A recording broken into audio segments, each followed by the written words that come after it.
Nous allons classer le pire du carnaval du Brésil. En commençant par celui-ci. Savez-vous à quel célèbre footballeur cette femme est-elle parentée? C'est la sœur du célèbre footballeur Neymar Junior. Et je vais vous dire, puisque Neymar Junior a été élevé dans une famille chrétienne, il est fort probable que sa sœur ait entendu aussi l'évangile et le message du Seigneur Jésus-Christ, et que clairement aujourd'hui, elle le rejette.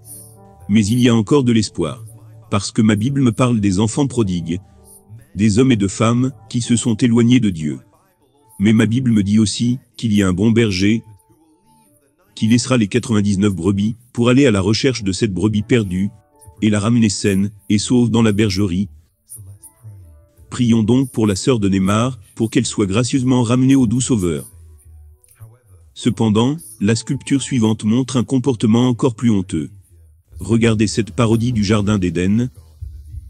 Comme vous le savez, le péché, la souffrance et la mort sont entrés dans le monde lorsque Adam et Ève ont désobéi à Dieu en mangeant du fruit défendu. Et depuis ce jour, nous les êtres humains, avons un désir naturel de faire les choses que Dieu déteste absolument. C'est pourquoi nous mentons. C'est pourquoi nous sommes en colère. C'est pourquoi nous sommes orgueilleux et égoïstes. C'est pourquoi nous avons des pensées impures. Parce que nous sommes devenus pécheurs depuis ce jour, où ces deux personnes ont mangé le fruit défendu. Cette représentation-ci tourne en dérision, le Jardin d'Éden et les récits bibliques. Vous pouvez voir ces trois pommes. Et remarquez aussi le serpent géant, qui a tenté Adam et Ève. Et le pire, c'est que vous pouvez voir les éraflures de ces deux artistes, qui prétendent être Adam et Ève, et qui dansent de manière sensuelle. Ok, voici cette partie du carnaval qui a terrifié tout le monde. Ce que vous allez voir n'a pas été filmé lors du carnaval de Rio de Janeiro, mais plutôt lors du carnaval de Sao Paulo, qui se déroule pratiquement en même temps. Que font-ils en ce moment-là? En ce moment, ils enfreignent le premier commandement, en faisant des images taillées, en faisant des idoles des choses, qui se trouvent dans les cieux au-dessus. D'énormes chérubins rougeâtres et dorés. Ils représentent ces choses. Nous savons qu'ils essaient de créer des images d'êtres angéliques. Et littéralement, quelques instants plus tard, après que ces idoles eurent circulé dans les rues de Sao Paulo, savez-vous ce qui s'est passé ensuite? Ceci et ceci est malheureusement arrivé.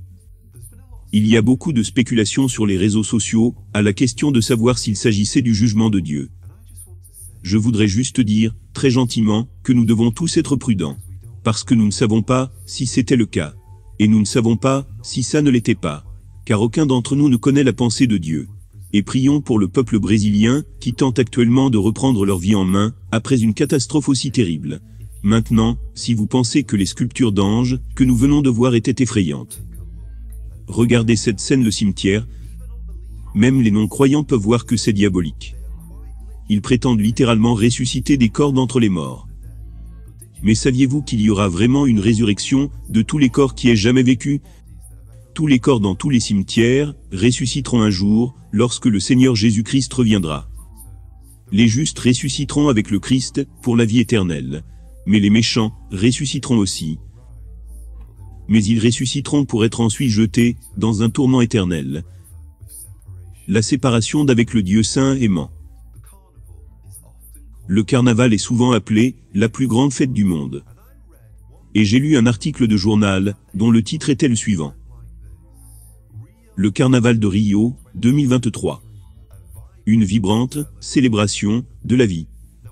Je ne sais pas quel carnaval ils ont regardé, car tout ce que j'ai vu n'était pas une vibrante célébration de la vie, mais une vibrante célébration de la mort. Presque tous les chars avaient un thème lié à la mort et aux ténèbres. Il y avait des crânes, des squelettes, et même un grand vaisseau de la mort. Ce monde a tourné la mort en une plaisanterie. C'est pourquoi Halloween est si populaire. Parce que nous pensons que si nous pouvons juste nous déguiser dans un costume ridicule, si nous pouvons nous déguiser en mort, et en faire un sujet de plaisanterie, tout d'un coup, cela nous enlèvera de la réalité. Mais voici l'horrible vérité. Peu importe à quel point nous nourrions de la mort. Peu importe à quel point nous l'applaudissons, et célébrons ces choses sombres. Cela n'enlève rien à la réalité. que chaque homme et chaque femme se tiendra devant son Créateur. Et tous ceux qui ont rejeté le sacrifice que Jésus-Christ a accompli, lorsqu'il est mort sur la croix, lorsqu'il a versé son sang pour les pécheurs. Tous ceux qui le rejettent, entendront ces mots. Éloignez-vous de moi, je ne vous ai jamais connu, ouvrier d'iniquité. Et je veux vous dire ceci aujourd'hui, venez au Seigneur Jésus-Christ. Voyez la gravité du fait qu'un jour, il y a une chose dont vous pouvez être certain, vous mourrez et vous vous tiendrez devant votre Créateur. Et il te demandera, pourquoi as-tu rejeté mon Fils, le Seigneur Jésus-Christ? Si vous pensez que notre liste a été sombre jusqu'à présent, croyez-moi, vous n'avez encore rien vu. Voyez-vous comment, une fois de plus, il se moque de choses très sérieuses? Il transforme l'enfer en une sorte de fête. Et je tiens à vous dire ceci, si vous croyez vraiment que l'enfer sera une fête, vous avez vraiment besoin de lire la Bible. La description de l'enfer dans la Bible est terrifiante. C'est un endroit qui, selon la Bible, a été préparé pour le diable et ses esprits méchants. Il n'a pas été créé pour les êtres humains. Non, c'était un châtiment qui devait être si sévère, qu'il punirait les mauvais esprits, les êtres spirituels, qui n'ont pas de chair et de sang, comme vous et moi. C'est un endroit où il y a un étang de feu. Et quel est le combustible de ce feu? Ce sont les âmes. Et chaque âme alimentera ce feu. La fournaise ne s'éteindra donc jamais. C'est un endroit où le ver ne meurt pas.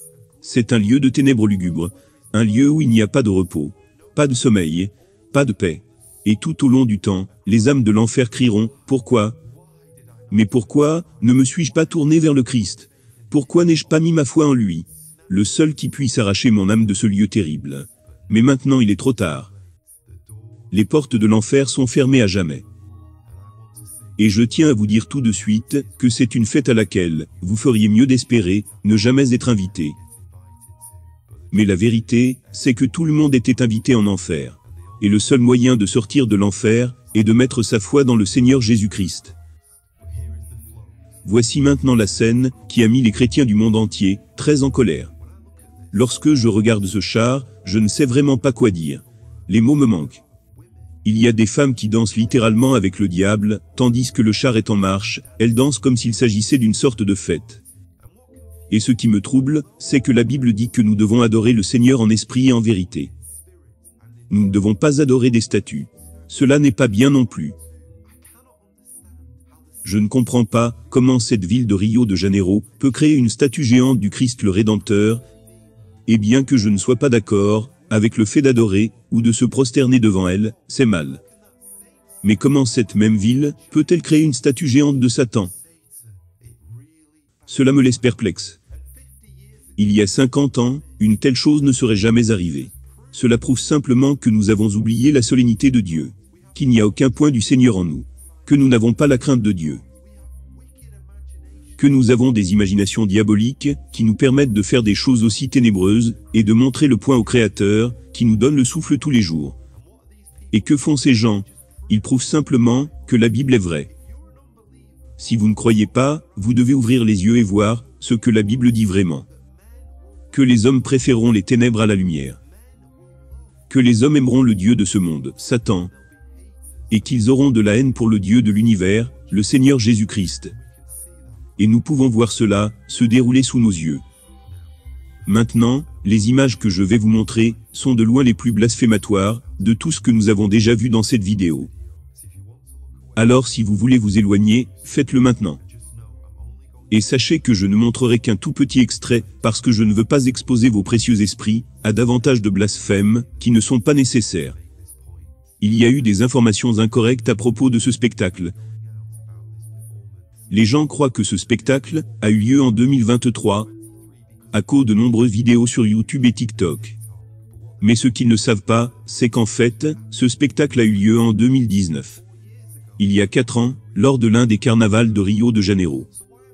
Alors, pourquoi en parler maintenant? Parce que ce qui s'est passé lors de ce spectacle est très grave. Et cela montre les fondements de tous ces carnavals brésiliens. Qu'ont-ils fait au cours de ce carnaval? Lors de cette reconstitution de la bataille entre Satan et le Seigneur Jésus-Christ? Tout au long, nous voyons le Seigneur Jésus vaincu, écrasé, battu. Nous ne voyons jamais le Seigneur Jésus se relever. Jamais nous ne voyons Jésus vaincre les ténèbres. Et c'est vraiment ça, le message de ce carnaval de Janeiro. Ils veulent faire passer le message que les ténèbres triomphent. La Bible dit, et voici en quoi consiste sa condamnation, c'est que la lumière est venue dans le monde, mais les hommes lui ont préféré les ténèbres, parce que leurs actes sont mauvais. Avez-vous remarqué que ce carnaval se tient la nuit? Toutes les danses de péché, tous les actes abominables, toutes ces créations diaboliques, ne sortent que la nuit. Et pourtant, Dieu nous appelle à être des enfants de la lumière. Dieu nous dit de suivre la lumière du monde. Voyez-vous, nous vivons dans un monde obscur. Mais la lumière du monde est entrée dans ce monde.